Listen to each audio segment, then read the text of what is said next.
नमस्कार दोस्तों, आपका स्वागत है अपनी YouTube चैनल PFP में। आज हम मेट्रो ब्रांड्स के बारे में चर्चा करने वाले हैं। पूरा फुटवेयर सेक्टर हमें वीक नजर आता है, लेकिन मेट्रो ब्रांड्स में अच्छी स्ट्रेंथ देखने को मिल रही है। तो ऐसी सिचुएशन में एज ए रिटेलर हमारी स्ट्रैटेजी क्या होनी चाहिए, इसके बारे में आज हम चर्चा करने वाले हैं। सबसे पहले कंपनी के फाइनेंशियल ट्रेंड पे नजर डाल देते हैं। रेवेन्यू प्रॉफिट कंटिन्यूअसली बढ़ता हुआ नजर आता है। कोविड-19 की वजह से रेवेन्यू और प्रॉफिट दोनों नीचे गया था, लेकिन एक स्ट्रॉन्ग कमबैक देखने को मिला है और 2022 में ऑल टाइम हाई रेवेन्यू और प्रॉफिट दिखाई पड़ता है, जो कि क्लियरली बहुत ही अच्छी बात है। मेट्रो ब्रांड्स में जो सबसे बड़ा पॉजिटिव पॉइंट है कि इसके मार्जिन बहुत ही अच्छे हैं। 15% के मार्जिन आपको नजर आते हैं, जबकि दूसरी जितनी भी कंपनीज हैं आपको सिंगल डिजिट में मार्जिन नजर आएंगे। और बाटा इंडिया का जो मार्जिन है वो तो 4-5% का है, रिलैक्सो का 8-9% का है। तो मेट्रो ब्रांड्स का अगर हम देखने चाहते हैं तो वो क्लियरली बहुत ही अच्छा है। जो दूसरी लिस्टेड कंपनी है, नई लिस्टेड कंपनी कैंपस का, उसका भी आपको सिंगल डिजिट में ही नजर आता है। रिटर्न रेशियोज के बारे में बात करें तो ROE 17% है, ROC 18% है, ROA 9% है। डिसेंट रिटर्न रेशियोज नजर आते हैं। Leverage ratio, debt to equity 0 है, इंटरेस्ट कवरेज रेशियो 9 है, तो लेवरेज रेशियो भी अच्छा है। कंपनी पे कोई कर्जा नहीं है, तो ऑफकोर्स ये बहुत ही अच्छी बात है। शेयर होल्डिंग पैटर्न के बारे में बात करें, टोटल प्रमोटर होल्डिंग 74.25% है, जिसमें से कुछ भी प्लेज नहीं है। Mutual fund 4%, other DIA 0.5%, FII 3%, retail and other category में 18% की हिस्सेदारी नजर आती है। Share holding pattern overall decent देखने को मिलता है। प्रमोटर होल्डिंग काफी अच्छी है। अगर इंस्टीट्यूशंस का इंटरेस्ट और ज्यादा होता तो और भी अच्छा हो जाता। अभी अदर पार्टीज में आपको ज्यादा स्टेक देखने को मिल रहा है। रीसेंट ट्रेंड के बारे में बात करें तो FIS का स्टेक थोड़ा सा नीचे गया है, थोड़ा मतलब 0.25% कम हुआ है, जबकि म्यूचुअल फंड का 2.5% से बढ़कर 4% होता हुआ नजर आता है। तो शेयर होल्डिंग पैटर्न भी ओवरऑल रीसेंट ट्रेंड भी आपको अच्छे ही नजर आते हैं। वैल्यूएशन के बारे में बात करें, पीई रेशियो 66 है, जो कि हिस्टोरिकली लोअर साइड पे है। सेक्टर का पीई रेशियो 111 का है, तो क्लियरली आपको ये वैल्यूएशन वाइज सस्ता नजर आता है, चाहे वो हिस्टोरिकली हो या फिर सेक्टर के कंपैरिजन में हो। प्राइस टू बुक रेशियो 18 है, जो कि एवरेज साइड पे नजर आता है। स्टॉक को लिस्ट हुए तकरीबन 1 साल हो चुका है और पिछले 1 साल में इसका परफॉर्मेंस बहुत ही अच्छा रहा है। कंटिन्यूसली ये स्टॉक आपको ऊपर ही जाता हुआ नजर आया है और फिलहाल आप देख पाएंगे स्टॉक अपने 100 डेज के मूविंग एवरेज से ऊपर जाता हुआ नजर आता है और स्टॉक सारे मूविंग एवरेज के ऊपर ही ट्रेड कर रहा है। डेली RSI 53 का लेवल है, रिकवरी देखने को मिल रही है। इंपॉर्टेंट लेवल्स के बारे में बात करें, अगर हम डेली चार्ट पे सपोर्ट और रेजिस्टेंस निकालने की कोशिश करते हैं तो हमारा जो सपोर्ट है 780 के आसपास सपोर्ट नजर आता है। रेजिस्टेंस के बारे में बात करें, अप्रोक्सीमेटली 880 से करके 900 का रेजिस्टेंस दिखाई पड़ता है। वीकली चार्ट पे चलते हैं तो वीकली चार्ट पे भी आपको ऑलमोस्ट सेम लेवल से नजर आएंगे। सपोर्ट का जो एरिया है 750 का है और रेजिस्टेंस का 900 के करीब नजर आता है। मंथली चार्ट पे चलते हैं, मंथली चार्ट पे लेवल्स निकालने जाते हैं तो हमारा ऑल टाइम हाई का रेजिस्टेंस है, जो कि अप्रोक्सीमेटली 1000 रुपए का लेवल है। सपोर्ट के बारे में बात करें तो सपोर्ट तो हमारा यही रहेगा, 750 770 के आसपास का जो जोन है वही हमारे लिए सपोर्ट की तरह काम करेगा।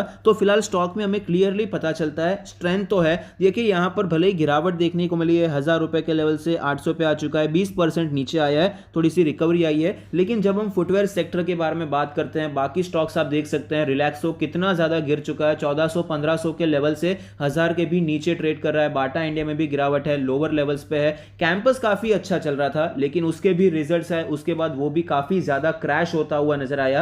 मेट्रो ब्रांड्स के भी रिजल्ट्स आ चुके हैं, उसके रिजल्ट्स अच्छे देखने को मिले हैं। ईयर ऑन ईयर बेसिस पे बहुत अच्छी ग्रोथ हुई है। क्वार्टर ऑन क्वार्टर बेसिस पे भले ही हमें थोड़ी सी गिरावट नजर आती है प्रॉफिटेबिलिटी में, रेवेन्यू में, लेकिन ईयर ऑन ईयर बेसिस पे और ओवरऑल काफी अच्छी ग्रोथ हो रही है। और मेन तो इसके मार्जिन आपको बाकियों के कंपेरिजन में बहुत अच्छे नजर आते हैं, तो मार्केट भी इसे यहां पर हायर लेवल्स पे सस्टेन करवाने की कोशिश करता हुआ नजर आता है। तो फुटवेयर में अभी अगर खरीदारी करनी है, स्ट्रेंथ को देखकर हमें यही लगता है कि मेट्रो ब्रांड को फिलहाल हमें प्रेफर करना चाहिए।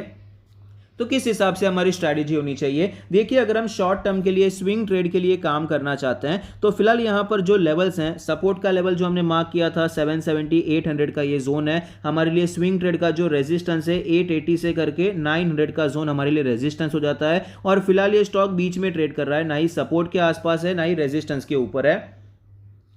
तो हम एक काम ये कर सकते हैं कि अगर ये स्टॉक आपको 770 800 के आसपास मिलता है तो यहाँ पर 25-30 रुपए का स्टॉप लॉस लेकर हम खरीदारी कर सकते हैं और हमारा जो टारगेट रह सकता है 900 रुपए का लेवल हो सकता है, या फिर 900 रुपए के ऊपर हम यहाँ पर खरीदारी कर सकते हैं 1000 रुपए के टारगेट के लिए। स्विंग ट्रेड के लिए ये प्लान हो सकता है। पोजिशनल ट्रेड के बारे में बात करें तो यहाँ पर एक अच्छी अपॉर्चुनिटी हमें मिल सकती है। जैसे ये स्टॉक पहले यहाँ पर रेंज में ट्रेड कर रहा था, उसी प्रकार से एक रेंज में ट्रेड करता हुआ नजर आता है। डिफरेंस ये है कि यहाँ पर पॉसिबिलिटी है कि भाई आपको हेड एंड शोल्डर पैटर्न बनता हुआ नजर आ सकता है, क्योंकि आप देख पाएंगे यहाँ पर थोड़ा सा इस प्रकार से पैटर्न बनता हुआ नजर आ सकता है, जबकि यहां पर एक प्रॉपर रेंज देखने को मिल रही थी। लेकिन फिर भी हम यहां पर ट्राई कर सकते हैं। उसका मेन रीजन क्या है, क्योंकि यहां पर इतने जोन में अगर आप कैंडल्स देखने जाएंगे, ये स्ट्रॉन्ग कैंडल है, ये स्ट्रॉन्ग कैंडल है, गिरावट वाली कैंडल्स इतनी ज्यादा स्ट्रॉन्ग नहीं है। और ये भी जो 20% की गिरावट हुई है उसमें कंटिन्यूअस रेड कैंडल भी देखने को नहीं मिली है। गिरावट हुई, वापस रिट्रेसमेंट हुआ, गिरावट हुई, वापस रिट्रेसमेंट हुआ, गिरावट देखने को मिली, वापस रिट्रेसमेंट हो रहा है। अगर यहां पर एक ही कैंडल में इतना क्रैश हो जाता तो अलग बात होती, तो शायद यहां पर हम इतना अटेम्प्ट नहीं करते।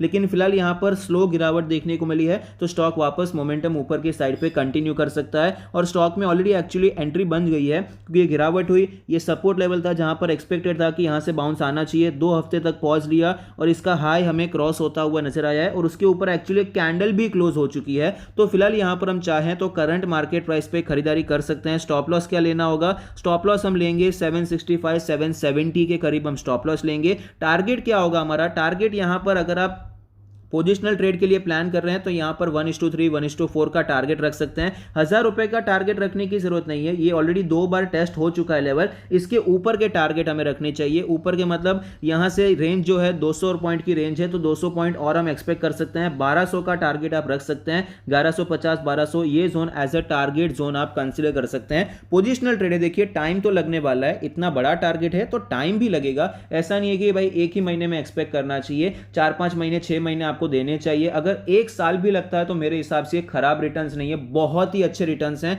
800 के करीब अगर आप खरीदते हैं और 1200 के करीब अगर आपको बेचने को मिलता है, 40-50% का प्रॉफिट 1 साल में होता है, तो बहुत अच्छा प्रॉफिट है। तो ये तो हो गया हमारा पोजिशनल ट्रेड का प्लान। यहां पर आप क्वांटिटी ऐड कब करेंगे, यहां पर आप खरीदारी कर सकते हैं 50% की क्वांटिटी के साथ, और स्टॉक अगर 1000 रुपए का लेवल कंसोलिडेट करके तोड़ता हुआ नजर आता है तो 1200 के लिए आप यहां पर खरीदारी क्वांटिटी बढ़ा सकते हैं, स्टॉप लॉस को शिफ्ट कर सकते हैं। लॉन्ग टर्म के लिए बात करें तो मेरे हिसाब से अच्छा स्टॉक है, खरीदारी करने के बारे में आप सोच सकते हैं। यहां पर करंट मार्केट प्राइस पे खरीदारी कर सकते हैं, स्टॉप लॉस 770 का ले सकते हैं, और आपका ओपन टारगेट रहेगा। यहां पर आप कोई स्टॉप टारगेट नहीं रखेंगे कि भाई 1200 पे बेचना ही है, इस हिसाब से आप अपना लॉन्ग टर्म का प्लान भी बना सकते हैं। आई होप आपको वीडियो पसंद आता है, कुछ सीखने को मिलता है। Thank you, stay happy, happy investing.